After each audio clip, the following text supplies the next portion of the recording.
እንደ ኃይል በአዋጅ ስናወጣ ከውስጥም ከውጭም ይሽዋል ባህር የላችሁምና ለምን ባህር ኃይል ተደራጃላችሁ የሚል ጠቅላይ ሚኒስትሩ እንኳን ከሀገርና ከሀገራት ጋር ጦርነት ሊከፍቱ ከወዳጆቻቸው ጋርም አይጣሉም። በሰላምና በፍቅር ንግግር ካለ ራሽናሊቲ ካለ እኛና ኤርትራ መካከል ያለው ጉዳይ ተራ። እነሱ በለኮሱት እሳት ሁሉ ጠቅላይ ሚኒስትሩ ነው የሚከሰሰው። ቤታቸው ውስጥ ባረረው ድስት የተነሳ ጠቅላይ ሚኒስትሩ ነው የሚከሰሰው። ኢትዮጵያ ወራሪ፣ ኢትዮጵያ ገፊ፣ ኢትዮጵያ የሰው መሬት እና የሰው ፍላጎት የምትወስድ መሆኗን ለዓለም ማሳየት ነው በስፋት የተሰራ። ብቃት ማለት 100 ጊዜ ተዋግተ ማሸነፍ ሳይሆን አንዴ ሳትዋጋ ጠላት እንዳይዋጋ ማድረግ ይችላል። መግደል ምናምን አይደለም፣ ግባቸው ማሸነፍ ነው። ካሸነፉ በኋላ በቃ አይከተሉም ዝም ብለው። ለምሳሌ ኢትዮጵያና ኤርትራን ኮሚኒኬሽን ለማስተካከል ሁለቱም ሀገራት መፍቀድ አለባቸው። አንዱ ስለፈቀደ ብቻ አይሆንም። አቡዳቢ ቤዝ እያለች በርበራ ላይ፣ ቻይና ቤዝ እያለች ጅቡቲ ላይ ኢትዮጵያን አይመለከታትም የሚል ሀሳብ የሉዓላዊነት ጉዳይ ካለመረዳት ይመጣል። ድል እንዴት እንደሚመጣ በመተኮስ ባለመተኮስ ጥይት በመቆጠብ በብልሃት ጅቡቲ ላይ ቤዝ አድርጎ አንድ ሰው ወይም አሰብ ላይ አድርጎ ሚሳኤል ካለው አዲስ አበባ ማጥቃት ይችላል። ላለመጠቃት ነው ያንን ቦታ የምንፈልገው። በፍጹም ለጸብ የማይመች ሰው ነው። ድሮን ማምረታችንን በሙሉ ከመተኮስና ከጦርነት ጋር ብቻ ማያያዝ ሀገር ጀግና ተዋጊ ሚሊተሪ ጠንካራ ሚሊተሪ እንደሚያስፈልጋት የማያስቡ ይህን ሁሉ ከጠባጫሪነት ጋር ከተዋጊነት ጋር የሚስሉ እነሱስ ያገኙትን አጋጣሚ በሙሉ የሚያርከፈክፉ ዜጋ የሚገድሉ የሚያስገድሉ ዜጋ በየቀኑ የሚሞትበትን ከአንደበታቸው አደገኛውን ጥይት ሲያመርቱ የሚውሉ ሰዎች ናቸው በገዳይነት የሚፈርጁት።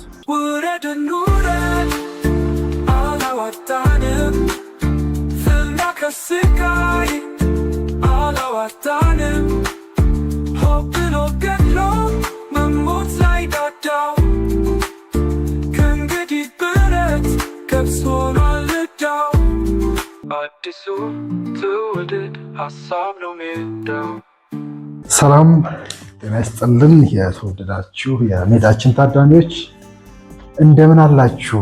እንግዲህ ደጋግመን እንገናኛለን ባልነው መሰረት ደግመን ተገናኝተናል።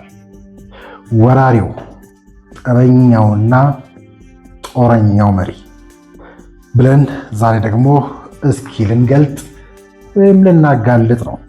ጦረኛው እና ጠበኛው እንዲሁም ወራሪው ጠቅላይ ሚኒስትር ወይ ደግሞ ወራሪውና ጠበኛው ጦረኛው መሪ ልንል ነው። እውነት ሌላ በማስረጃ ሲፈተሽ እንዳልኩት የመጋቢት ገጾች ይገለጡ ከጦርነት ከሀገሪቱ ሰላም ማጣት ጋር ተያይዞ ለዚህ ሁሉ ተጠያቂ የሚደረጉት የጦስ ዶሮ እንዳልኩት ስብዕና ቀተላ ስብዕና ገደላ እየተካሄደ ያለው አብይ የሚለው እንግዲህ የኢትዮጵያ ፖለቲካ የአብያዊ ፖለቲካ የምለው ነው። እንግዲህ 7 ዓመቱንም በተለይ መጋቢት ገጾች ላይ ስንገመግም ምን ይመስላል አብያዊ ፖለቲካ አካልን እስኪ ጠበኛውና ጦረኛውን መሪ እንዲሁም ወራሪና በወራሪነት የሚከሰሱትን መሪ እንያቸው። ይህም እንዳልኳችሁ በብዛት ብዙ የሚነሱ ጥያቄዎች የሚከሰሱባቸው ጥያቄዎች እንኳን እንደ መንግስት እንደ ግለሰብ በጥቂቱ የምናውቃቸው ሰዎች ቆም ብለን ካሰላሰልን በብዙ የምንመልሳቸውና ከባድ ያልሆኑ ጉዳዮች ናቸው። ደጋግሜ እንደማነሳው ብዬ አስባለሁ።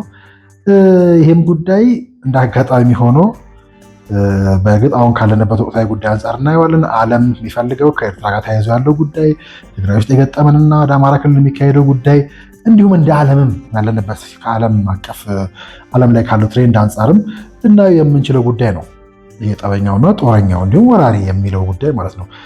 ለምሳሌ ኤርትራ ጋር ተያይዞ ያለው ጉዳይ እኛም በስህተት ከቀይ ባህር ጋር ተያይዞ ከአሰብ ጋር ተያይዞ አንዳንዴ ይሄ የምዕራባውያኑን ፍላጎት የእነ ኢሳያስን ትችት መሪው ላይ ሆን ተብሎ ሲሳል የነበረውን ኢሜጅ ማድመቅም እንዳይሆን ሰጋለሁ። ለማንኛውም ግን እንዳጋጣሚ ሆነው የመጽሐፌ መነሻ እንዳልኳችሁ ወታደር ነኝ ወታደሩናል የመረመርን ያለ ነው። የተከፈተብንም ጦርነት አይደል ያው እንዳጋጣሚ ሆኖ ጥግ ቆመው ይመረምሩ የሚያዩ ሰዎች አሉ ነውና ከመጽሐፌ ሌላኛው ምናልባት ቀለል ያሉ ከባዶች የሚልና ያው ሳቅ የሸፈነ ጦረኛ አልነበር መጽሐፉ የሚለው በአንዳንድ የመረጃ ተባባሪዎች ወይ ደግሞ የሚፈልገው መረጃ የሚተባበር ከማጣት አንጻር እንደ ሌላኛው መጽሐፍ ለቀጣይ የቆየ ቢሆንም የመጽሐፌ ወታደር ነኝ መነሻ ምናልባት ስለ አብይ ስንጽፍ አብዛኛው ጉዳዮችን ስንጽፍ እንዲሁ የሸወደን ገጽታ አንደኛውን ገጽታ ብቻ እያየ መምጣታችን እንዲሁ የአብይ ሽጉጦች የሚለው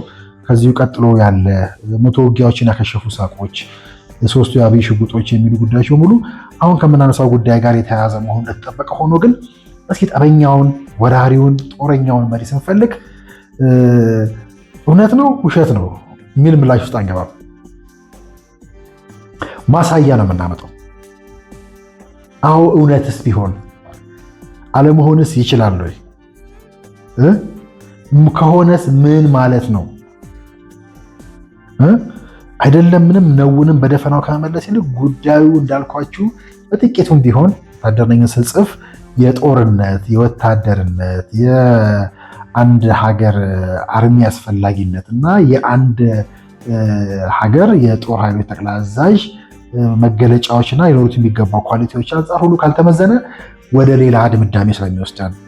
በእርግጥም እንደዛ መሆኑ አንዳንድ አደገኛ መሆኑም ራሱን የቻለ በረከትም ስላለው አለመሆንስ ይችላል ወይ? መሆኑ ያስገኘው ነገርስ የለም ወይ? ግን ደግሞ አሁን ካለው ትርክት አንጻርም እንነሳ። እንዲሁ ከመጽሐፉም ብቻ ሳይሆን እናንተ ከምታነሱ ጥያቄ ከወቅታዊ ከኤርትራ ከትግራይ ጋር ያለውንም ጉዳይ አስታችሁ የሱዳን ጉዳይ እዚህም እዛም ስለሚነሳ መሪውን ለመክሰስ ሁሉም ጉዳይ ስለሚመዘዝ ማለት ነው። ለምሳሌ ጠበኛውና ጦረኛው ከሚለው በፊት ወራሪ የሚለው ራሱን የቻለ ቅድም እንደስነሳ እንዳልኩትም ከቀይ ባህር ጋርም ከኤርትራ ጋር ካለን ጉዳይ ጋርም ተያይዞ አንዳንዴ ልክ የኤርትራ የምዬ ወዳብዬ አይነት ክስን መገለጫና ባህሪ ማንነትን እየወረስን እንዳይሆን ዋና እንግዲህ የተያዘው ዘመቻ ካያችሁ እናየዋለን። በትግራይም ጉዳይ ላይ ወራሪው የራሱን ሀገር የሚወር ብቸኛው መሪ መቼም ያስቃል። ምክንያቱም ግዛት የማስመለስ ርስት የማስመለስ ጉዳይ አድርገን ነው የአማራ ክልልና ትግራይ ክልል የነበረውን ግጭት ራሱ መልኩን የቀየር ነው። የአማራ ክልል ያኔ ልዩ ኃይል መከላከያ ተወጋ ብሎ ከገባ በኋላ ርስት የማስመለስ ጉዳይ አድርገን ያበላሸነውና በኋላ መሪው በዛ መክሰስና በሰሜኑ ጦርነትም ወራሪ የሚለው በጣም የተናበበ ዘመቻና በኋላ እንዴት ይሄ እንዳልኳችሁ በአደገኛውና አሁን የምንገኝበት 5ኛው ትውልድ ጦርነት አደገኛው ጦርነት ላይ አንድን ውሸት፣ አንድን ተራ ነገር፣ አንድን ሊያሳፍር የሚገባን ጉዳይ ደጋግሞ በመናገር እውነት ለማስመሰል መሞከር ማለት ነው። አንዱ ይሄ የወራሪነት ባህሪ ነው። ይሄ እንደው የሀገራችንን ጉዳይ ትተን አሁን ካለው ሰሞንኛ ወቅታዊ የኤርትራ ጉዳይ ጋር ብናየው በጣም ሁነኛ ማሳያ አለው። አሰብን ልንይዝ ነው። ቀይ ባህር ይገባናል። አዎ ህጋዊ ማረጋገጫ አለን። አዎ ድጋሚ የምንችልባቸው ጉዳዮች አሉ ወይ? አለመግባት እንችላለን የሚለው ላይ መናገር እንችላለን። ሉዓላዊነት ሶቨርኒቲ 5 ቤዚክ ዶሜንስ አሉት። የኢትዮጵያ ሶቨርኒቲ የሚባለው የመሬት ላይ ነው። አንድ ነው እሱ ላንድ ሶቨርኒቲ አንድ ነው። አንድ ፒላር ነው። ሁለተኛው የባህር በር ነው።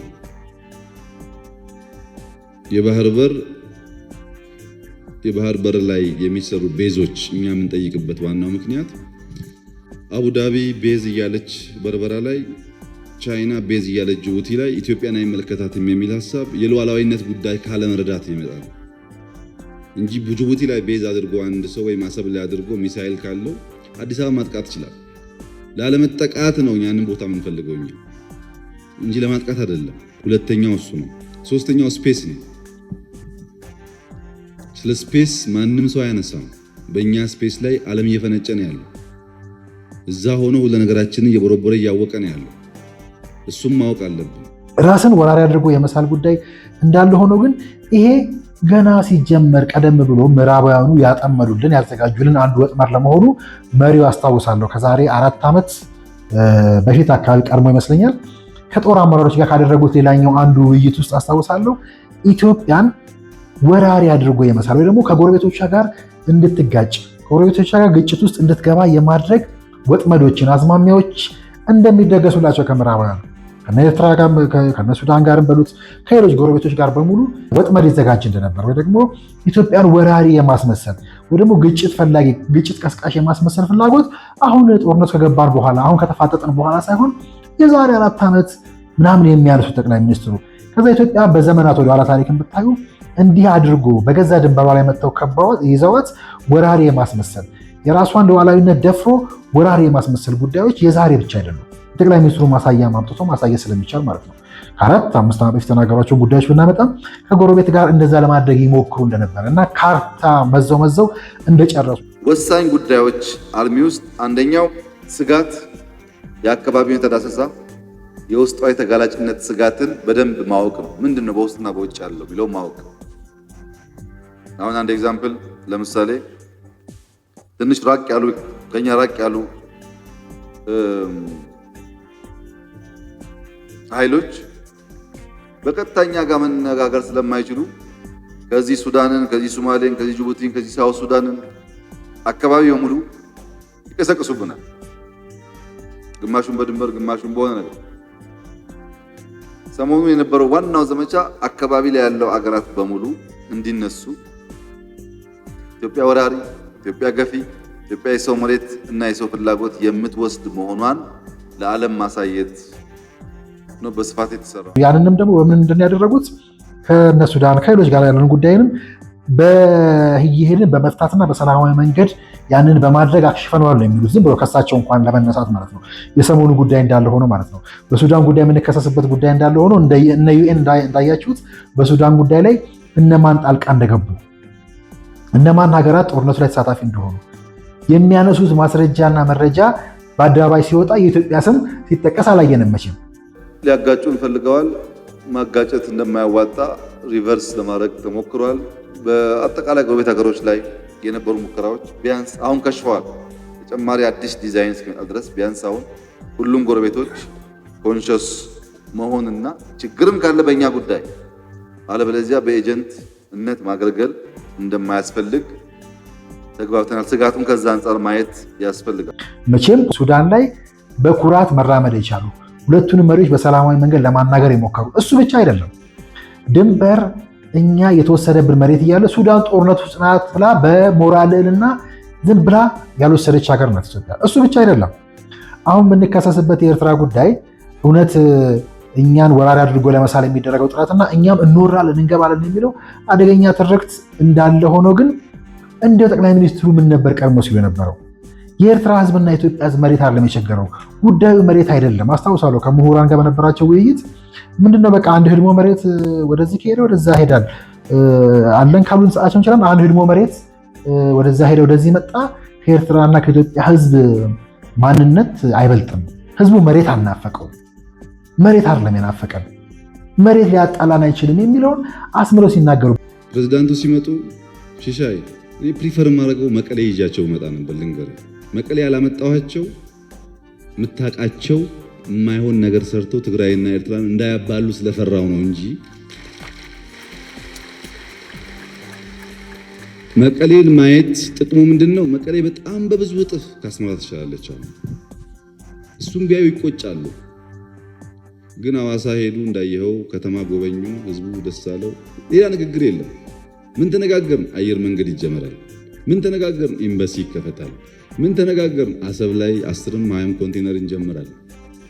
ይሄን ነው ስንለምን የከረምነው እድሜ ልካችን። ለምን ቀደመ ካልክ የፖለቲካል ሳይንስ ዲፓርትመንት ያሉ ሰዎች ጠይቃቸው። አሁን ባድመ ላይ ጀምረን ቢሆን ኖሮ ወይም አልቴና ጀምረን ቢሆን ኖሮ ትልቁ አጀንዳ ባድመ ነበር። ታውቃላችሁ 1 ሜትር ወደዛ 3 ሜትር ወደዚህ ነበር ጭቅጭቁ። አሁን ግን እቺ ትንሽ አጀንዳ ናት። ከዛ በላይ የአየር የምድር የኢኮኖሚ ትስስር አለ ብለናል። ከ2 ወር በኋላ የኢኮኖሚ ትስስሩ ባድመን የሚያዩበት መነጽር ልክ ቅድም ወንድሜ ከዚህ ጋር እንዳነሳው የተገላበጠ ይሆናል። ለዚህ ብለን ነው እንደ ይሄን ሁሉ ነገር ያጣነው ወደሚል ሲሄዱ የኢሮብ ህዝብ በኋላ በረከት ያነሳው ራሽናል በሆነ መንገድ ትነጋገራለህ። ዋናው ጉዳይ ግን ባድመ ከሆነ መነጋገር አትችልም። 3 ሜትር ወደዛ ይገፋ 4 ሜትር ወደዚህ ይገፋ። ለምሳሌ አዘን አርጊመንት ወብን ቶኪንግ አባውት ዋን ህድሞ አንድ ህድሞ ተከፈለ ስንል ነበር። ታውቃላችሁ ሺሻ ይሄ አርጊመንት አይደለም። አንድ ህድሞ እንዳይከፈል 2 ህዝብ አይለያይም። ከፈለገ ህድሞ ወደዛ ይሄዳል፣ ከፈለገ ህድሞ ወደዚህ ይመጣል። ህድሞ ማለት 15 20 100 ሺህ ብር ነው። በእንደዚህ አይነት አርጊመንት ያን የአንድ አባት እናት ህዝብ መለያየት ትክክል አይደለም። በሱዳንም ጉዳይ ቅድም እንዳልኳችሁ ወረራ ግጭት ውስጥ ናቸው። ጦርነቱ ባሉበት ጊዜ አናደርግም የሚል ያለንን የመብራትና ሌሎች ወጪዎችን ካለመጠየቅ አልፎ ድንበሩን መሬቱን ገቡ ብለን ጦርነት ውስጥ አናስመልስም የሚል መገለጫ የሞራል ልዕልና ያለውን መንግስት ነው በወራሪነት ለመክሰስ የሚሞከረው። የሀገር ውስጥ ወራሪነቱ እንዳለ ሆኖ በኤርትራ ጉዳይም አሁን የኢትዮጵያ ግዛት እኮ በኤርትራ እጅ አለ። አሁን የኤርትራ መንግስት ኢትዮጵያ ክልል ውስጥ ገብቶ የወረረው የኢትዮጵያ ግዛት አለ አይደል? ባለፈው የዩኤን መግለጫ ላይ ዓለም አቀፍ ማህበረሰቡም ከያዝሽው መሬት ውጪ መሬት ይዛለች የሚለውን ዓለም እየመሰከረ ነው ያለው አይደል? ኢትዮጵያ የያዘችው የትኛውን የኤርትራ ግዛት ነው? መች ነው ያደረገችው? መች ነው የሞከረችው? እንዳልኳችሁ ቅድም ያለንበት ዘመን የአደገኛው ጦርነት፣ የአደገኛው የአምስተኛው ትውልድ ጦርነት፣ የሳይኮሎጂካል ዋርፌር ወራሪ ሆኖ መሬት ነጥቆ ተነጠቅኩ የማለት ትርክት ካልሆነ ማለት ነው። ይሄ ጥንቃቄ የሚፈልግ ነው። እኛም ስናወራ ስንተርከው እንወስዳለን እንገባለን ምናምን የሚለው ሌላ ራሱን ያለ የሚያከራክርና አንዳንድ አሳማኝ ጉዳዮች ቢኖሩትም እሱም እንገባለን አይደል? የሚገባንን ጉዳይ እንጠይቃለን ወይ? ከዛ እንዳልኳችሁ የተወረሩብን መሬቶች አሉ። ኤርትራ ወራ የያዘችው መሬት ባለበት ሁኔታ ውስጥ እኛን እንደ ወራሪ ከድሮም ጀምሮ ምዕራባውያን የሚፈልጉት ብዙዎች በተለይ ዓለም አቀፍ አደባባይ ላይ ቆሞ ለመታየት የሚጠቅም ወይ ደግሞ ካርድ ለመሳብ ይጠቅማል ብሎ ስለሚያስቡ የውስጥ የኛ የምንላቸው ባንዳዎች ተናበው ከጠላቶቻችን ጋር ሁሌ ግጭት ውስጥ በገባን ቁጥር የሚተርኩት አንዱ ጉዳይ ነው፣ ይሄ የወራሪነት ጉዳይ። አሁንም ኤርትራም ልወረር ነው የሚል መሬታችንን ይዛ የማልቀስ አይነት ጉዳይ ማለት ነው። እና እኔም ሆፕ ማድረገው እኔ ለዘመናት አልኖርም፣ ነገ ትመጣለህ አንተ። በሰላምና በፍቅር ንግግር ካለ ራሽናሊቲ ካለ እኛና ኤርትራ መካከል ያለው ጉዳይ ተራ ነው። ብዙ እንትን አይደለም። እውነት ለመናገር ሰዎች ሞተዋል፣ ተጎድተዋል። ግን ለኤርትራ ትግራይን ከማጣት የትግራይ ሕዝብ ከማጣት እንኳን ባድመ ምንም ቢቀርባቸው ይሻላል። ታውቃለህ፣ አንድ ቤተሰብ ነው። በማይሆን ምክንያት ከሚለያዩ ልባችንን ሰፋ አድርጎ ማየት ጥሩ ነው። ሌላው ግን ሰላምን በነፃ ለመሸመት የምንሞክር ሰዎች ከየት ዓለም የመጣንን እንኳን ሰላም ጦርነት ራሱ ዋጋ ያስከፍላል። ጦርነት ራሱ ጥይት ተገዝቶ እኮ ነው አይደል እንዴ? ሰላምም ዋጋ ይፈልጋል። ዋጋ አንደኛ ኢጎን ማሸነፍ ነው፣ ራስን ማሸነፍ ይፈልጋል። ስለዚህ የቱ ጋ ነው ወራሪው መንግስት? በተለይ የለውጡ መንግስት መጋቢትን ስንገልጥ ከወራሪነት ጋር ከጠባጫሪነት ጋር ተያይዞ ትርክቱ እንዳልኳቸው አደገኛው የጦርነት ዘመን ላይ ከመገኘታችን አንጻር ትርክቱ እውነት እስኪመስለን ድረስ ባለፈው ፕሮግራም ስነሳ እንዳልኳችሁ ወደ ጦርነት ከመግባታችን ጋር ተያይዞ ጦረኛ ተደርገው ከመሳላቸው ጋር ተያይዞ ያነሳቸዋቸው ጉዳዮች በሙሉ በዚህ ውስጥ እውነቱን ስንመረምር የሚነሱ ወይ ደግሞ የምንገልጣቸው አሁን የተያዘው ጉዳይም እንደዚህ ያለ አደገኛ መሆኑንም ማስተዋል ያስፈልጋል። እንዲያው ይህንን ጉዳይ በየመልኩ ለማየት ብንሞክር ለምሳሌ መሪው ጠባጫሪ ተደርገው እንዳልኳችሁ ይሄ የተናበበ ነው። የትኛውንም አክቲቪስት የትኛውንም አሁን ተቃዋሚ ፖለቲከኞቻቸው የነሱ እንደቱ በሉት እነ ጃዋር በሉ የትኛውም ሚዲያ ላይ የወጡ ሲያወሩ አንዱ የሚስሉት ይሄ ነው። ጠባጫሪ ሀገሪቱ ሰላም ጠፋ፣ ለምን ጠፋ አይሉንም። እነሱ በለኮሱት እሳት ሁሉ ጠቅላይ ሚኒስትሩ ነው የሚከሰሰው። ቤታቸው ውስጥ ባረረው ደስታ የተነሳ ጠቅላይ ሚኒስትሩ ነው የሚከሰሰው። ለመግደል ያደረጓቸው ሙከራዎች በሙሉ ስላልተሳኩ ጠቅላይ ሚኒስትሩን ገዳይ አድርጎ የመሳል እነሱ ዘቅዝቀው አቃጥለው ምናምን በሰቀሉት ሁሉ ጠቅላይ ሚኒስትሩን ገዳይ የማድረግ እነሱ እዚህ ሀገር ላይ ሰላም በማሳጣት ወደ ፓወር ለማምጣት የሚያደርጉትን ስትራግል በሙሉ ጠቅላይ ሚኒስትሩ እንደጫረው ጠቅላይ ሚኒስትሩ ያንን ማብረድ እንዳልቻለ አድርጎ የመሳል አዝማሚያ፣ ጠበኛ ወራሪ ጦረኛ አድርጎ የመሳል በትክክልም ወታደር ናቸው፣ ደንበኛ ወታደር ናቸው፣ አሪፍ የጦር መሪ ናቸው። ይሄና ጦረኝነትን ይሄና ጠበኝነትን ምን አገናኘው ነው? እኔ ይሄንን ሳነሳ አሁን ምናልባት ባለፈው የጥይት ፋብሪካ ሲያስመርቁ የድሮን ፋብሪካ ሲያስመርቁ ከዛም በኋላ ባህር ዳር ላይ ቆሞ ሲታዩ ከዛ ቆሞ የታዩ ሰዎችን በሙሉ እያመጣን ከዛ በእነኚህ ጉዳዮች በሙሉ የሚቀርቡባቸውን ክሶች ስናነሳ ከሚጣላው የማይጣላው ከሚተኩሰው የማይተኩሰው ቅድም መጽሐፌ ላይ ያለው እንዳልኳችሁ የአብይ ሽጉጦች ብዬ የማነሳቸው ጉዳዮች አሉና እነኚህ ጉዳዮች በማስረጃ እንኳን ብንፈትሻቸው እንዳልኳችሁ ሌሎቹን የዋርም ሌሎቹም ሁሉም ትላንት ከመጣ ፖለቲከኛ ጋር ትላንት አብረው ከለውጡ በኋላ ቆመው ካየናቸው ሰዎች ጋር በተፈጠሩ ሽኩቻዎች ሁሉ ጠቅላይ ሚኒስትሩ ከወዳጆቻቸው ጋር ተጣሉ፣ ብቻቸውን ቀሩ የሚሉ ትርክቶች በሙሉ ሰውየውን ጠበኛ ጦረኛ አድርጎ ከመሳል ጋር የመጣ ከዛስ ደግሞ እውነቱን የሚያውቁ ሰዎች ናቸው ይሄን የሚነግሩን። እኛም አደባባይ ላይ ከምናየው እውነት ተነስተን ካልመረመርነው እውነት የሚመስልን ጉዳይ ለምሳሌ ድሮን ሲመረቅ ፋብሪካ ሲመረቅ የጥይት ማምረቻ ፋብሪካ ሲመረቅ ሰውየውን ከጠባጫሪነት ጋር ማንም ማሳካት ያልቻለውን የሰላም የኖቤል ሽልማት ያገኘውን ሰውዬ ያችን ሽልማት ለማጠልሸት ዓለም ብሎ ያልተሳካለትን ቅድም ያነሳሁት የኤርትራ ጉዳይ ላይ የትኛውም ዓለም አሜሪካም የትኛው ምዕራባውያን በፍጹም አልቻልነውም ብሎ ጊቫፕ ያደረጉበትን ጉዳይ አሳክተው ኖቤል መውሰዳቸው ብቻ አይደለም፣ እዛ ግንባር ላይ በኢትዮ ኤርትራ ጦርነት ላይ ሁለቱ ኃይሎች ተስተው የተመለከቱ ሰው መሆናቸው ብቻ አይደለም። ከዛ ጦርነት በኋላ እንዳልኳቸው 6-7 ዓመት በኋላ ነው የኢትዮጵያና ኤርትራ እርቅ አይቀሬ ነው። እነኚህ ሁለቱ ሀገራት ወደፊት መስራት ይችላሉ። አሁንም ቅድም እንዳልኳቸው መንግስታት የፈለገ ሊያለያያቸው ይችላል፣ ግን ከሆነ ጊዜ በኋላ ይገናኛሉ። አይቀሬ ነው ብሎ በኋላም እርቁን ማሳካታቸው ከዛ በኋላ የተጓዙበት ላለመጣላት፣ ላለመተኮስ ከባላንጣቸው ጋር የሄዱበት ርቀት በሙሉ እንዲያውም ተጨማሪ ኖቤል ያስፈልጋቸዋል የሚያስብል የኤርትራ ጉዳይ የትግራይ ሚሊሻዎች 15 ዓመት 18 ዓመት ካለ ስሙኒ ክፍያ እንደምታውቀው ማለት ድንበር ላይ ይጠብቃሉ ምንም ሳያገኙ። እነዚህ አሁን እዚህ ሰልፍ ውጡ ሰልፍ አትውጡ የሚሉ ሰዎች እዚህ ነበሩ አዲስ አበባ እና ያ ህዝብ በር ቢከፈትለት ማረስ ቢችል ምን ያክል ላይፉ እንደሚሻሻል ታውቃለህ። እኔም በደንብ ነው የማውቀው። ላለፉት 20 ዓመታት ሁላችሁም እንደምታውቁት ኤርትራን ስለምን ይኖር ነው። እኛ ስንለምን ያለመነ ሀገር የለም። ኤርትራ ልመናው ምንድነው? መሬቱን እንሰጣችኋለን ግን ከዛ በፊት እንነጋገር። አታስታውሱም? ይሄን ጥያቄ እንነጋገር እንጂ ችግር የለም ስንል ነው የከረምነው እድሜ ልካችንን። አልጀስ ላይ ያጸደቅነው እሱ ነው። በየጊዜው ያጸደቅነው እሱ ነው።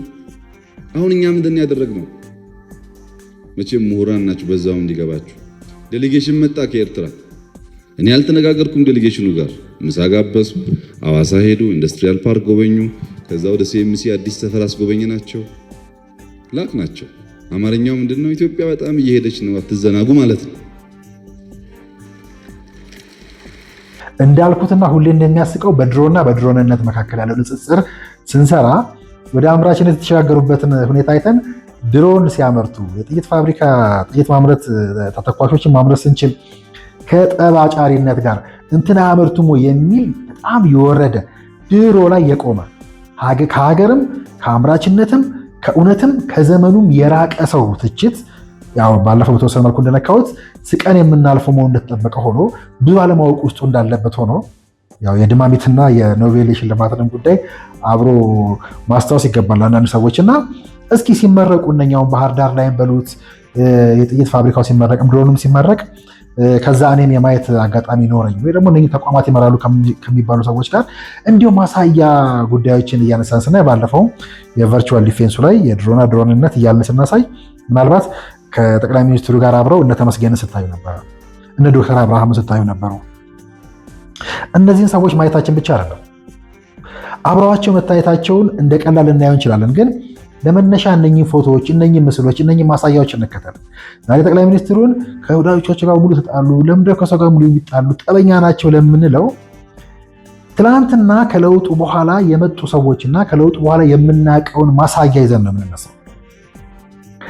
እነኚህ ሰዎች ዝም ብለን እንዲያው በምስሉ ላይ ሂረን ዴር የምናየው እስከዛሬ ድረስ አብረው ከዘለቁት ውስጥ እንዲያው ተመስገንን ፒክ ብናደርግ ዶክተር አብርሃምን ብናነሳ ከዛ በኋላ እነ ወርቁ ጋቸና ሌሎችም አሁን በዚህ በተለይ ቨርቹዋል ዲፌንሱ ላይ እስከዛሬ በለውጥ ውስጥ ትላልቅ ስራ እየሰሩ ያሉ አሁን በተለይ በፍልሚያው የምናነሳ ከሆነ በወዳጅነት የምናነሳ ከሆነ ለምሳሌ ከአቶ ተመስገን ጥሩነህ ጋር ከባድመ ጀምሮ እንዲህ አደርግሃለሁ ሲለኝ ነበር፣ እንዲህ እናደርጋለን ተባብለን ነበር። ተዋግተው ከዛ እስካሁን ድረስ መጥተው ከዛ ያ ቨርቹዋል ዲፌንሱን አቋቁመው ከ16 ዓመት በፊት እዛ ላይ ቁጭ ብለው እንደምታዩት ከፎቶዎቹ አብረዋቸው የምታዩቸው እንዲሁም በተቃራኒ ለማንጸር እንዲመቸን እነ ቢንያምንም እኮ እናያለን። ኮሎኔል ቢንያምን እነ ተክለ ብርሃንን እናያለን። ያልተማሩትን መማር የማይችሉትን ግን አንድ ላይ የአምባው ፍሬ የነበሩ ሰዎችንም እያየን ማንጸር እንችላለን። መገኛቸውን ዛሬ የት ድረስ እንደቀጠለ ይሄ ውጥናቸውን አሳክተው ዛሬ ድረስ አብረው የቆሙ ሰዎችን ማንነት ማየት ውስጥ ከዛ ዛሬ የምናያቸው ያን የወጥ ነው ያስመረቁና ያሳኩትን ስናይ ሰውየው እንዲያው እያንዳንዱ የቤታቸውን ጉዳይ የግል ጉዳያቸውንም ከሳቸው ጋር ለምናያይዘው እንዲያው እንዲሁነኛ ማሳያዎችንም ቀላል የሚመስሉ ሁኔታዎችን እያሳያን እንኳን ጠቅላይ ሚኒስትሩ እንኳን ከሀገርና ከሀገራት ጋር ጦርነት ሊከፍቱ ከወዳጆቻቸው ጋርም አይጣሉም። ከወዳጅ ጋርም ለመጣላት የሚመቹ ሰው አይደሉም። ለዚህ ነው እንግዲህ ርቀንም ሳንሄድ ከጎናቸው ያሉትን የዛሬ ጓዶቻቸው ከትናንት እስከ ዛሬ አብረው የተጓዙትን እንዲያው በምንከሳቸው ጉዳይ ላይ በምንከሳቸው ትዕይንቶች ላይ ሁሉ እየተከተልን ብናይና ወደኋላ እየሄድን ብናነጽር እንኳን ከወዳጅ እንኳን ከሀገር ጋር ጦርነት ለመክፈት ከወዳጅ ጋር ጠብ የማይፈልጉ ጦር የማይገጥሙ ሰው ናቸው። እንዳልኩት አብረዋቸው የነበሩ ሰዎች ለምሳሌ ተተኳሽ ስናይም ድሮን ስናይም ሳቃቸውን ስናይም ሁሉ ነገር ከጦርነት ጋር ለሚታየን ሰዎች እኔ ደጋግሜ ያነሳዋለሁ። ቀለል ያሉ ከባዶች ብዬ የማነሳው አለ። 100 ውጊያዎችን ያከሸፉ ሳቆች አሉ። ቅድም እንዳልኳችሁ የአብይ 3 ሽጉጦች ብዬ ስል አንዱ የማይተኩሰው፣ ሁለተኛው የማይስተው፣ ሶስተኛው የማይገርለው ነው። የማይተኩሰው ለማስተኮስ የሚደረግ በርካታ ጥረቶች አሉ። ሂሬንደር ሰውየው እንዳያችሁት በፍጹም አይተኩስም። አለመተኮስ ብቻ ሳይሆን በአንደበቱም 16 17 ዓመት ወደኋላ ሄድን ከጦር አመራሮች ጋር ከሚያደርገው ንግግር ውስጥ እንኳን ብንፈልግ የነሰንዙንም ሌሎችንም ጉዳዮች እያነሳ ያየውን መኪናው ለሚያባርር ውሻ አንዱንም አይዝም። መኪና የሚያሯሩጥ ውሻ የመጣውን መኪና ያሯሩጣል፣ አይዘውም፣ ያልፈዋል። የሚቀጥለውን ያሯሩጣል፣ አይዘውም፣ ያልፈዋል። ግብ የለውም ማለት ነው። ግብ የለሽ ነው። አንተ ማሯሯጥ ከጀመርክ መያዝ አለብህ። የማትይዘውን ነገር ማሯሯጥ የለብህም። ብቃት ማለት 100 ጊዜ ተዋግተህ ማሸነፍ ሳይሆን 100 ጊዜ እንድትዋጋ አድርገው አለመዋጋት ነው። 100 ጊዜ ተሞክሮብህ ወይ ደግሞ 100 ጊዜ ውጊያዎችን ማክሸፍ ውጊያ ማድረግ አለመቻል ነው። 100 ውጊያዎች ተሳትፈህ 100 ጊዜ ማሸነፍ ሳይሆን ጥበብ አንዴ ሳትዋጋ ጠላት እንዳይዋጋ ማድረግ ይችላል። አቅም የምናፈረጥመው ቨርቹዋል ዲፌንስ የምንገነባው ሚሊተሪ የምናጠናከረው ለመዋጋት ሳይሆን ውጊያ ለማስቀረት ነው እያሉ ደጋግመው ሲነግሩን በትዕግስትና በሳቃቸው ውጊያዎችን ሲያከሽፉ እናያለን። ማሳያ ምሳሌዎችን ሰዓት ካለኝ የነ ገዱ አንዳርጋቸውንም የአብይ 3 ሽጉጦች ላይ አንዱ የማነሳው እሱ ነው እና የማይተኩሱ ናቸው የመጀመሪያው። ሁለተኛው የማይስተው ነው። እዚህ ውስጥ በኋላ እናነሳዋለን። አዎ ወታደር መሆኑ አደገኛ መሆኑ ጎበዝ ተኳሽ መሆኑ ጠቅሞናል። ከተኮሰስ ይላል እዛም ላይ እንዳልኳችሁ ዝም ብሎ ያየውን ሁሉ የሚያባርር ውሻ አይደለም። ካባረርክ ግን መያዝ አለብህ ይላል። ስለዚህ ሁለተኛ ምለው እኔ ከተኮሰ የማይስተው ሰውዬ ነው። ከዛ ካሸነፈ በኋላ ጉዳዩ አይደለም። ሶስተኛው የማይገድለው ነው። እንደሚከሰሱት ገዳይ ጠበኛ ሳይሆኑ እንዲያውም አንተ መሬት እስክትወርቅ አይጠብቁም። ካሸነፉ ጉዳያቸው አይደለም። ለዚህ ማሳያ እኮ ያሰሯቸውን ሲፈቱ አቦይን እንደዛ በቃሬዛ አዝለው ከዛ አምጥተው ከብዙ ሰው ጋር ጣላቸው። እንዲሁም የማይማሩትን ማራቸው ብለው ነጥብ አለ እና የማይማሩት ከሚለው ጋርም እንግዲህ መማር የማይችሉት ከሚለው ጋርም ወይ ደግሞ ምሕረት የማይገባቸውም የምንለው እንግዲህ በእኛ ጠበኝነት ባህሪ እነኝህ ሰዎች ሀገሪቱ ላይ ባደረሱት ውድመት ዛሬም ሳይማሩ ትግራይ ሄደው የሚረብሹ ሰዎች፣ ስልጣን ላይ ያሉ ሰዎችን የሚረብሹ ሰዎችን የማሩበትን ልክ ማለት ነው። እሱ ነው ሶስተኛ ሽጉጥ። መግደል ምናምን አይደለም፣ ግባቸው ማሸነፍ ነው። ካሸነፉ በኋላ በቃ አይከተሉም፣ ዝም ብለው ያውቃሉ ሀገር እንዴት እንደሚዋጋ፣ ሸማቂና ግለሰብ እንዴት እንደሚዋጋ ለይተው የሚያውቁ ሲያጠቁም ግን ግባቸው ማሸነፍ እንጂ መግደልና የውድቀትን ማየት ደም ማፍሰስ መግደል አይደለም። ይሄ ብዙ ማሳያዎችን እያነሳን የምናየው ነው። ጊዜ ካለን እየፈጠረን ነው እና ይሄ በደም ታሪካቸው ለመጻፍ መሞከር ይሄ ከደም ከመመለስ ጋር በደም ቂም በቀልን ማስቀጠል ከመፈለግ ማንነታችንም ጋር ተያይዞ በዛ ለመለካት መሞከር። አሁን እኮ እሳቸው መክሰስ ብቻ ሳይሆን እንደው ጀግና አይደሉም ስንል ሁሉ ፈሪ አይችሉም ይሄን አያደርጉም ከማለት ነው። ትዕግስታቸውን፣ ማለፋቸውን፣ አለመተኮሳቸውን ሁሉ ከፈሪነት አንጻር የምናይ ሰዎች ነን። በጠበኝነትና በጦረኝነት ለመክሰስ የምንሞክረው እንግዲህ ብዙ ጊዜ ጓዶቻቸው ነን ምናምንን የሚሉ ሰዎች እንዳሉ ሆነው እንዳልኩት ወደኋላ ወደፊት እያለን የተፈጠሩ ጉዳዮችን አስታውሳለሁ። እዚህ አንዱ የአብይ ሽጉጥ ላይ አንድ ጓዳቸው ብዬ ነው ያኔ የጠቀስኩት። እንዲሁም ያኔ የኦሮማራ ጥምረት ሲፈጠር ከብአዴን ወገን ጥምረት የፈጠሩ አንድ ጉምቱ ባለስልጣን ብዬ ነው የጠቀስኩት። ግን ያ ሰው ገዱ አንዳርጋቸው ናቸው እና አስታውሳለሁ ያኔ 17 ቀኑ ከፍተኛ ግብግብ የነበረበት ጊዜ ላይ ነው እና ምን ነበር ያሏቸው? ልክ ከስብሰባ ሲወጡ 12 ጥይት ይዛ 12ቱንም አታባከን ብለው ይመክሯቸው የነበሩ ሰው ድል እንዴት እንደሚመጣ በመተኮስ ባለመተኮስ ጥይት በመቆጠብ በብልሃት በስልት እንደሚመጣ የመከሯቸው ሰው ናቸው። ዛሬ ለለውጡ ፊት አውራሪ ነበርኩኝ መጣው። ከዛም እንደምታዩት ዛሬ ድል አገኘው ብለው በየሚዲያው ላይ ይሄ አደገኛ የምንለው የአሁኑ የዘመን ጦርነት ላይ ወጥተው አገኘው ብለው የሚያርከፈክሙት ጠቅላይ ሚኒስትሩን በአካል ቢያገኙ ምን ሊያደርጉ እንደሚችሉ አሁን በአንደበታቸው ለመግደል ስብዕና ለመግደል የሆነውንም ያልሆነውንም እሳቸው የሚችሉትንም የማይችሉትንም ማርከፍከፋቸውን ከዚህ ጋር አያይዘን ማየት እንችላለን። ያን እንኳን ስታደጓቸው የነበሩት አረባ ከቃስ ዝም ብለህ ያገኘው ጥይት ይዘህ አጨርስ 17 ቀኑ ስብሰባ ሲካሄድ በነበረ ጊዜ ዝም ብሎ ጀብደኝነት ምናምን አሁን ልክ እንደምናየው ማለት ነው በብልሃት የመጣ ድል ለመሆኑ እንደ አንድ ማሳያ እዛ ጋር ያነሳሁትና በስፋት ጊዜ ካገኘው የሚሄድበት ሽጉጦቹንም ራሳቸውን ችለው የሚመጣባቸው ስለሆኑ እዛ ውስጥ የምናያቸው ናቸውና የማይተኩ ሰውን እንዳልኩት ቅድም እንደጠቀስኩትም 100 ውጊያዎችን በብልሃት በሳቅ በእኛም ዘመን ያለፈ ሰውና ከ16 17 ዓመት በፊትም 100 ውጊያዎችን መዋጋት አይደለም ጀግንነት 100 ውጊያዎች ተሞክረው በአንዱንም መዋጋት አለመቻል ነው። ከተዋጋ ማሸነፍ ካባረር መያዝ የሚለውን ሰውና የሚሸሸውን ሰውዬ ነው።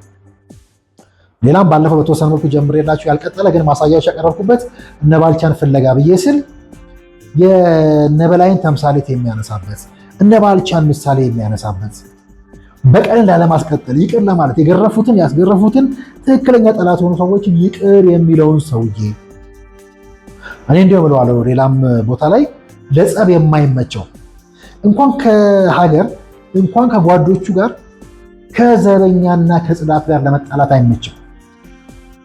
በፍጹም ለጸብ የማይመች ሰው ነው። ከተራ ሰው ጋር አይጣላም። ጠቅላይ ሚኒስትሩ አንተ ተጋጭተው ስትሄድ አንተ ካልገደልኩት ብለህ ሲነቃብህ አስፈላጊ ሲሆን ወታደሩ ሲወጣ ከተኮሰ የማይስተው እርምጃህን የሚያውቀው አደገኛው ሰው ያንን የሚያከሽፈውን ሰው ነው እንግዲህ በገዳይነት አልሞት አልከኝ አልገደልኩም ብለህ እሱን ያከሸፈብህን ሰው ነው በገዳይነት የምትከሰው። የምናየው የሆነውም እሱ ነው። በዛ ውስጥ ነው አደገኛውን ጦረኛ ወታደሩን ጎበዙን ተኳሽ የምናገኘው እሱን በመሆኑ ነው። አደገኛ ገጽታን በመኖሩ ነው ሀገር ሄዳነችው። እኔም ስነሳ እላለሁ ልክ እንደ 18 ዓመቴ ወይ ደግሞ ገና ሚሊተሪ ሳይገባኝ እንዳለኝ የሚያደርጋቸው ሰዎች አሉ።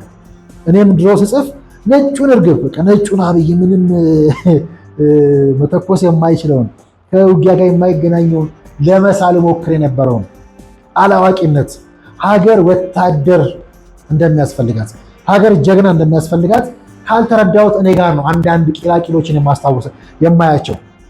ለጦርነት የሚደረገው ዝግጅት ድሮን ማምረታችንን በሙሉ ከመተኮስና ከጦርነት ጋር ብቻ ማያያዝ ሀገር ጀግና ተዋጊ ሚሊተሪ ጠንካራ ሚሊተሪ እንደሚያስፈልጋት የማያስቡ ይህን ሁሉ ከጠባጫሪነት ጋር ከተዋጊነት ጋር የሚስሉ እነሱስ ያገኙትን አጋጣሚ በሙሉ የሚያርከፈክፉ ዜጋ የሚገድሉ የሚያስገድሉ ዜጋ በየቀኑ የሚሞትበትን ከአንደበታቸው አደገኛውን ጥይት ሲያመርቱ የሚውሉ ሰዎች ናቸው በገዳይነት የሚፈርጁት። ሰውየው እንዳልኳችሁ ለጠብ የማይመቸው ገዱና ጉዱ የሚል ርዕስ አለኝ። እሱንም ከዚህ እነ ባልቻን ፍለጋ ከሚለው ጋር በስፋት የምናየው ይሆናል። ግን በጠባጫሪነት የሚከሰሱት ሰውዬ በፍጹም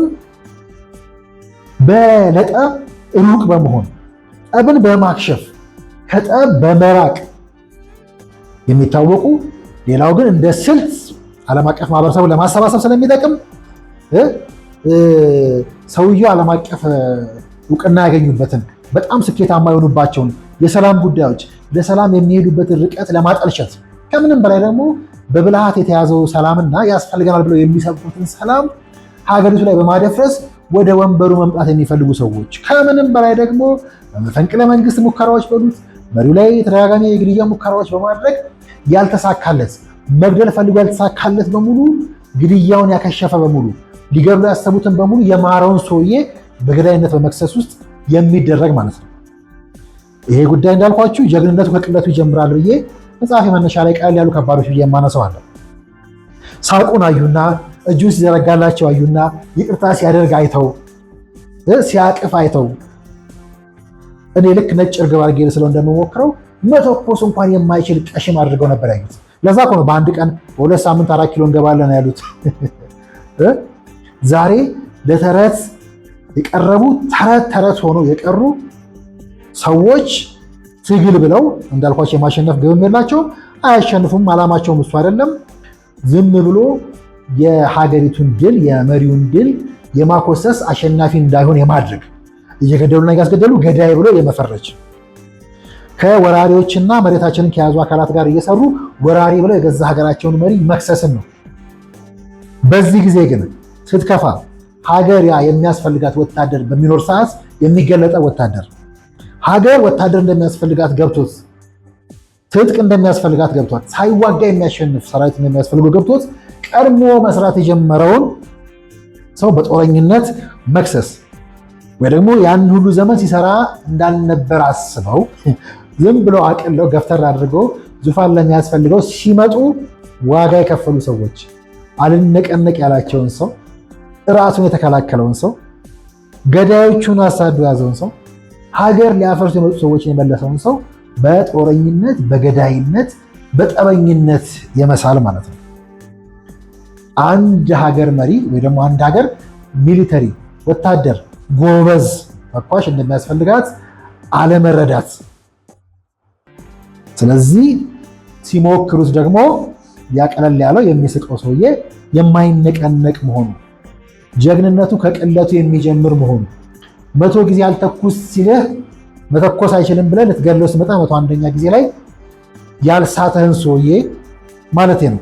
ስለዚህ በጣም ብዙ ማስረጃዎችን እንደ ጎረቤትም እንደ ሀገርም ከአስተዳደጋቸው ጀምሮ እንዳልኩት በመጽሐፌ በቀደሙ መጽሐፌ ላይ የሚያነሳሁት እዚህም ሂር ኤንድ ዜር የማይተኩሰው ካልኩ በኋላ ለጸብ የማይመቸው ካልኩ በኋላ ቀለል ያለው ከባድ በሳቅ የሸወደን ላይ በሙሉ ያ የዋሃውን ገጽታ ብቻ ስንስል ነበረ። አንድ ሀገር ግን አንበሳው ጀግናው በአስፈላጊ ጊዜ የሚነሳ ወታደር የሚያስፈልጋት እንዳልኩት ኢትዮጵያ 100 ሚሊዮን በላይ ህዝብ አላት። ቢያንስ 1 ሚሊዮን ሰራዊት ያስፈልጋታል ብሎ የሚዘጋጀውን ሰውዬ የሚረሱ ያንን ማዘጋጀት ከውጊያ ጋር ብቻ የሚያዩ የአንድ ሀገር ድልና እድገት ነፃነት የሚረጋገጠው እንዲሁ በየዋህነት በዲፕሎማሲ ብቻ የሚመስላቸው ሰውየው ከዛም ተሻግሮ ግን በሚሊተሪም በኢኮኖሚ መጠንከር እንዳለበት ሚሊተሪው ማጠንከር ውስጥ ኢኮኖሚ ማጠንከር እንዳለበት በየቀኑ የሚወጋ ጠላት የሚፈለፈለበት ቀጠና ላይ ኃይልን በማጠናከር ውጊያ መቀነስ እንደሚቻል የማይገባቸው ያን ውጊያ በመቀነስ በመቻል ማምረት በመቻል ደግሞ የሚወጣ ብክነትን ከመታደግ ጀምሮ ሌላ ገቢ ወደ ሀገር ማስገኘት እንደሚቻል የማይገባቸው ጎበዝ ታጣቂ ጎበዝ ሰራዊት የገነባ መሪ የሚዋጋ ሳይሆን የማይዋጋ መሆኑ ያልገባቸው ጥይትን በሙሉ መሳሪያን በሙሉ ጀግንነትን በሙሉ ከመተኮስ ከመግደል ጋር ብቻ ያያዙ ሰዎች የራሳቸውን ማንነት ለመለጠፍ የሚያደርጉት ትግል ይሄ እንደምለውና እንዳልኩትም ወደፊትም በማሳያ እንደምናየው በድሮና በድሮን እንዲሁም በድሮንነት መካከል ያለ ከሰማይ እስከ ምድርም የሚሰፋ ርቀት ማሳያና ማንጸር አድርገን የምናየው እውነታው ከሚባለው የተገላቢጦሽ ሆኖ የምናገኘው ለዚህ የትም መሄድ የማያስፈልገን ከጓዱ ተጣላ ስንል ከጎኑ ያሉ ጓዶችን የምናይበት ከሚሊተሪ ውስጥ ሳይማር የሄደው እንዳለ ሁሉ ዘልቆ እስከዛሬ የጸና ሰራዊት መገንባት ሲለው ቨርቹዋል ዲፌንስ ላይ ደረሰ። ወደ አምራችን የተሻገረ ሰራዊት መገንባት የተቻለው በመጽናት ነው። ከለውጡ በኋላ የመጣው አብያዊ ፖለቲካና ከለውጡ በኋላ ያየናቸው ሰዎች በውዥንብር ውስጥ መጥተው በውዥንብር ውስጥ መጽናት አቅቷቸው የሄዱትን ሰዎች ለምንጠቅስ ሰዎች ከትላንት እስከዛሬ ጸንቶ የሚራመደው አብረው የሚጓዙ ሰዎችን እንይ። ለማንጸሪያ ዶክተር አብርሃም እዚህ ያለልህ ከድሮ ጀምሮ 17-18 ዓመት ጀምሮ ከቨርቹዋል ዲፌንሱ ጀምሮ እስከዛሬ ድረስ አብሮ አለ። አልማር ያለው ዶክተር አብርሃም ያኔም ከጎኑ የነበረው ስቲክን ሳይንስ ምናምን ሲያስጎበኝና ሲለምነው ሊያደርግ የሚያስበውን ሲነግረው ከዛ እሱን አሳክቶ ሰሜን ጦርነት ውስጥ አንጠልጥሎ አመቶ እስር ቤት አምጥቶ አስሮ ከዛ የማረው ሰውዬ ማለት ነው። በዚሁ ጽናትን ማየት ይቅር የማለትን ልክ የማይማሩትን የመማር ልክ ከዛ ከወዳጆቻቸው ጋር በጽናት መራመድ መቻልንም ጭምር እዚህ ውስጥ የምናይበት ነው። ይሄ ወታደርነት፣ ጀግንነት፣ መሪነት፣ መጽናት፣ መተኮስ፣ መግደል ጀግንነት እንዳልሆነ የገባው መሪ መገለጫ እንጂ የጠበኝነት የገዳይነት ማሳያ አይደለም። ስነሳ እንዳልኩት በቀጠናውም አንጽረነዋል። ይሄን ጉዳይ በሀገር ውስጥ አንጽረነዋል፣ በወዳጆቻቸው አንጽረነዋል። ወደኋላ ሄደን ከበሻሻ ጀምሮ ታሪካቸውን ብናይ ኖቤል ዕዳ አለበት የሚያስብል በርካታ የሰላም ስራዎች የሰሩ ትዕግስታቸው እልህ ሌሎቻችንን ልክ እና አቦ ስብሃት ጋር እንዴት አልፈጇቸውም እንዴት ፈቷቸው ብለን መሪውን እንዳኮረፍናቸው አይነት መገለጫ ያለንና ያንን ማድረግ የቻሉ መሪ መካከል ያለ ነው ልዩነቱና እውነታው። ጦረኛው፣ ጠበኛው፣ ወራሪው ከዚህም የሚሻገር አንድምታ አለው ክሱ። በእርግጥ ፕሮፓጋንዳው፣ ድግግሞሹ ደጋግመን ልንመረምረው የሚገባ ወደፊትም የሚቀጥሉበት አሁን ከነ ኤርትራ ጋር ያለንበትን ጉዳይ ኤርትራና የኛው ባንዳዎች በወራሪነት ለመክሰስ የሚሞክሩበት ሉዓላዊነታችን ተደፍሮ የገዛ መተንፈሻችን ተወስዶ ከዛም አልፎ ዛሬ የኢትዮጵያ መሬት በእነኚህ ኃይሎች ቁጥጥር ስር ሆኖ የገዛ ሀገርህንና የገዛ ሀገርህን መሪ በወራሪነት የመክሰስ ባንዳነት የአደገኛው ዘመን ጦርነት መገለጫ አንዱ ይሄ ነው። ከዛ ይሄ ኢትዮጵያዊ ነኝ ይልሃል፣ የኢትዮጵያ ተወካይ ነኝ ይልሃል፣ ለኢትዮጵያ ነው የምቆረቆረው ይልሃል። ይሄ ነው ሲመረመር አስደንጋጭም አሳዛኝም የሚያሳቅቅ እውነትም ያለበት ማለት ነው። ልክ እንዳየነው እንዲህ ያለውን መሪ፣ ሰላም የነሳኸውን መሪ፣ ህዝቡን እረፍት ነስተህ ህዝቡን የምትገድልበትን በገዳይነት በጠበኝነት አንተን እስካላቀፈ ድረስ አቃፊ አይደለም ብሎ የመሳል ለመቀበል የሚከብደንን እርቅ ማቀፍ የከወነና ማድረግ የቻለውን ሰውዬ የዘራፊነት የደንበላሽነት መገለጫ ያለን እኛ በምን ሞራል ነው የምንከሰው? እንዲያው ከኛ ግን ካወጣነው ጉዳዩን ለሌሎችም ይህንን መስዋዕት የማድረግ ጭካኔ ያለን ሰዎች ነን። እንዲህ ያለውን መሪ በጦረኝነት በጠበኝነት የምንከሰው ማለት ነው። እውነታው ከዚህም ይሰፋል። እውነታው ብዙ ተጨባጭ ማሳያ ያለው ነው። ደጋግመን እየመጣን እንዳልኳችሁ የገጠምነው ጦርነት በቀላሉ የምናልፈው አይደለም። ሉዓላዊነታችን በእያንዳንዳችን ጎን፣ በእያንዳንዳችን ሰፈር፣ በእያንዳንዳችን ስም እየተደፈረ ነው ያለው። ለዛ ደግሞ እጃችን ላይ ያለውን እውነት ግዴታችን እየተወጣን ያለ ነው። የምናውቀውን ነው ማሳየት የምንችለውን ነው እያደረግን ያለ ነው። የምናውቀውን ብቻ እያወራን ማለት ነው። ይህን ማድረጋችን ደጋግመን እንቀጥላለን።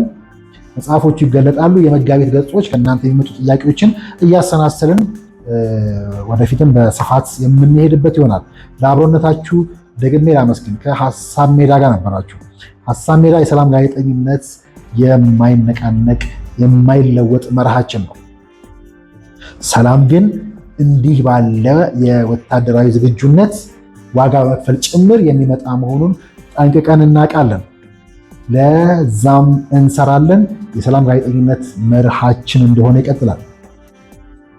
ያላችሁበት ቸር ቆዩን። ደጋግመን እየተመላለስን መግለጻችንን እንቀጥላለን። ሰላሙ ነው።